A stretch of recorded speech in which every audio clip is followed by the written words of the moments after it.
2020년 한국 증시를 전망해본다. 눈여겨봐야 할 섹터와 업종은 무엇일까? 2020년 우리 증시 기상도를 예측해보는 시간 마련했다.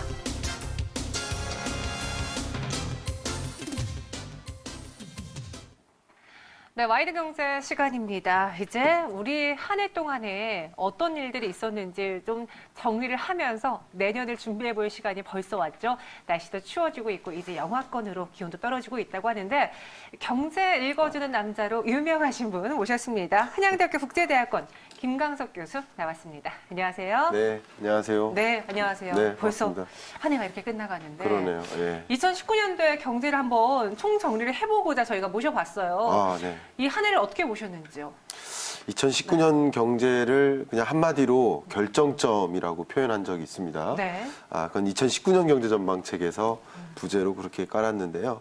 말 그대로 2019년은 증시라는 면, 물가라는 면, 성장률이라는 면, 여러 가지 면에서 저점을 형성하는 그런 구간이었다. 2019년은 경제 성장률도 근 10년 거의 글로벌 금융위기 이후에 가장 낮은 저점을 형성하고 그런 것들은 결국 경기와 주가가 연동되기 때문에 동행하기 때문에 같이 증시도 좀 안 좋은 그런 한 해를 보냈다. 이렇게 결론 지을 수 있을 것 같습니다. 네. 그렇다면은 2020년의 경우에는 나아질 수 있는지도 궁금한데 최근에 2020년 경제 전망이라는 책을 발간하셨거든요. 네. 베스트셀러로 또 핫하다고 하는데 그 책 안에서 그리고 교수님이 보고 있는 2020년의 모습은 밝습니까? 아니면 아직도 어둡습니까? 밝습니다. 다행이네요. 네, 밝습니다. 그래서 2020년 경제 전망의 키워드를 저는 대전환점으로 했습니다. 네, 대전환점. 대전환점. 네. 여러 가지 면에서 대전환점이지만 어쨌든 반등합니다. 세계 경제가 반등하고 정말 많은 사람들이 이제 저를 만날 때마다 지인들도 내년에 위기 온 다음에 현금 장착하면서 어디다 투자해야 돼? 위기 올 것이라고 가정하고 이야기를 많이들 하세요. 근데 사실 세계 경제도 2019년이 더 저점을 형성하고 2020년에 반등하는 모습이고요.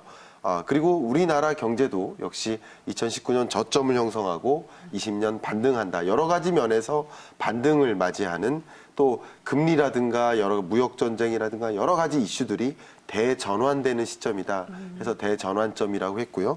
역시 증시도 같이 움직이기 때문에 그렇게 같은 견지에서 생각해 보면 되겠습니다. 네, 이 대전환점이라는 키워드를 보면 다행이다 싶기도 하고요. 실제로 정말 교수님 주변에서 그렇게 많은 분들이 묻는다는 거는 그만큼 올 한 해 힘들었어요. 네. 힘들고 내 계좌에 파란불도 많이 들어오면서 불안감이 커질 수밖에 없는 환경이었거든요. 이 증시를 보시면서 어떻게 총평을 해보셨는지요? 2019년은 말 그대로 불확실성의 해. 미중 무역 분쟁이 대표적인 그 이유였지만 그 밖에도 대표적으로 한일 무역 전쟁이 격화됐다든가 그 밖에 여러 가지 이슈들이 많이 등장했습니다. 홍콩 사태도 있고요. 국내에서도 여러 가지 사태들이 있었죠.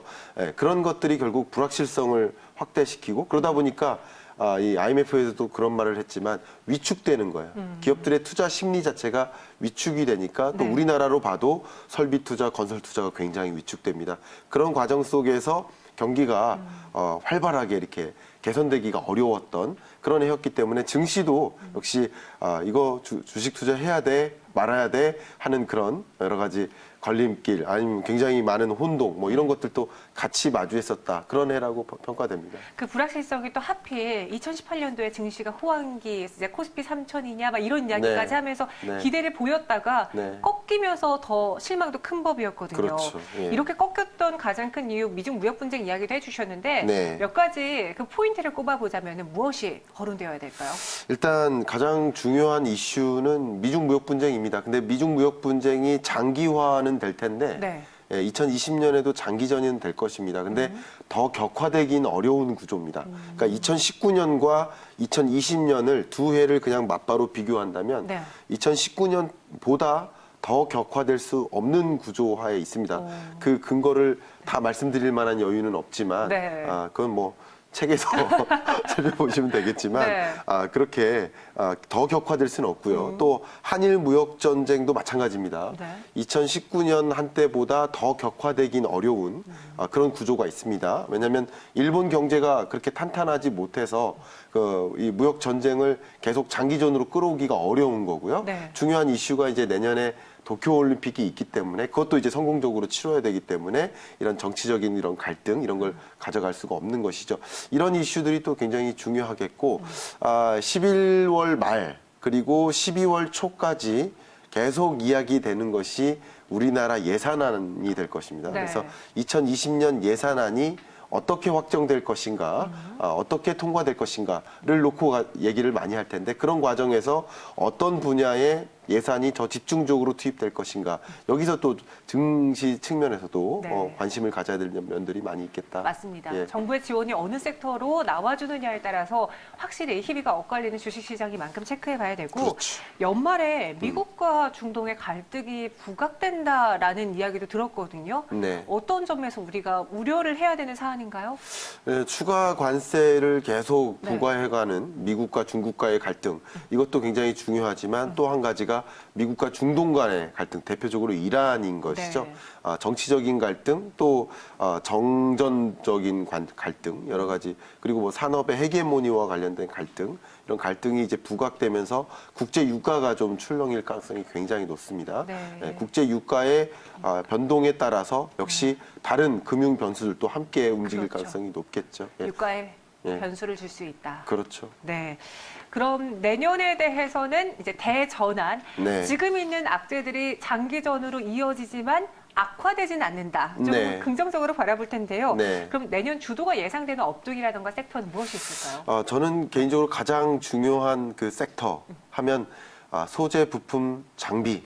소부장이요? 예, 네. 소부장 영역이지 않을까 생각이 됩니다. 네. 예산안에도 분명히 반영되어 있고 2020년 예산이 확정되는 과정에서도 이 소재, 부품, 장비 국산화를 위한 예산을 더 확대 편성해 나갈 가능성도 높습니다. 결국은 이제 어떻게 첨단 소재를 개발하고 어떻게 부품과 장비를 확보하는가 이 중요한 산업에 걸친 핵심 그런 공급사슬을 우리가 다각화할 것인가 하면서 이게 제조업 위기를 극복하는 또 계기도 됩니다. 네. 이런 영역에 많은 예산이 투입되고 또 민간 기업들의 많은 자본이 함께 맞물려서 투입되면서 이 부분에 대한 관심이 굉장히 뚜렷하게 나타날 것이라고 보고 있고요. 또 한 가지 이야기할 수 있는 것이 DNA 영역인 거죠. 그래서 네. D는 이제 빅데이터를 상징하고 N은 네트워크, 그러니까 5G를 상징하고 네. 그리고 A는 당연히 인공지능을 상징합니다. 그래서 이런 영역에 대한 우리 정부의 중점 투자 계획도 이미 발표가 된 것만큼 그런 부분으로 기업들도 굉장히 민감하게 대응을 하고 있습니다. 소위 디지털 트랜스포메이션을 적극적으로 리드해 나가는 그런 움직임 속에서 이런 기술들을 활용해서 기존의 서비스와 얼마나 또 판이 다른 서비스를 제공할 것인가라는 관점에서 네. 이런 영역에 대한 주목이 뚜렷하게 나타날 것이라고 보고 있습니다. 네, 알겠습니다. 마지막으로 내년 증시의 모멘텀을 여쭤볼게요. 교수님이 지금 좋게 보고 있는 거 물론 악화되지 않는다라는 점도 모멘텀이 될 수 있어요. 하지만 네. 또 기대해 볼 만한 점들이 있다면요. 일단은 금리도 빠짐없이 봐야 됩니다. 네. 이미 긴축의 시대에서 완화의 시대로 전환됐다라고 제가 이야기를 하고 있는데 19년 중반을 기점으로 해서 미국뿐만 아니라 우리나라 그리고 세계 주요 선진국들 일본, 스웨덴, 뭐 유로존 다 마찬가지고 신흥국들도 다 같이 기준금리를 인하해 나가는 트렌드가 굉장히 강하게 나타나고 있습니다. 네. 이 기준금리의 변화 이것은 말 그대로 기조의 변화입니다. 통화 정책 기조의 변화이기 때문에 네. 이것이 어제 올리고 내일 내리고 이런 것이 아닌 거죠. 그래서 네. 한번 인상해 나가기 시작하면 한동안 인상을 계속 유지하는 그런 스탠스를 유지하고 그리고 또 내리기 시작하면 또 한동안 내리는 완화적인 경기 부양적인 신호로 받아들일 텐데 기준금리 인하 결정이 어느 시점에 또 있을 것이고 그런 것들은 또 우리 증시 측면에서 상당한 반등의 모멘텀이 될 수 있거든요. 네. 그런 모습들을 좀 면밀히 지켜볼 필요가 있지 않을까 생각됩니다. 네, 완만한 증시의 반등을 기대해 보면서 기준금리 인하라는 트렌드에 계속 흘러가기 때문에 금리 변화도 체크해보자 전해주셨습니다. 지금까지 경제 읽어주는 남자 김광석 교수님과 함께했어요. 오늘 말씀 고맙습니다. 네, 감사합니다.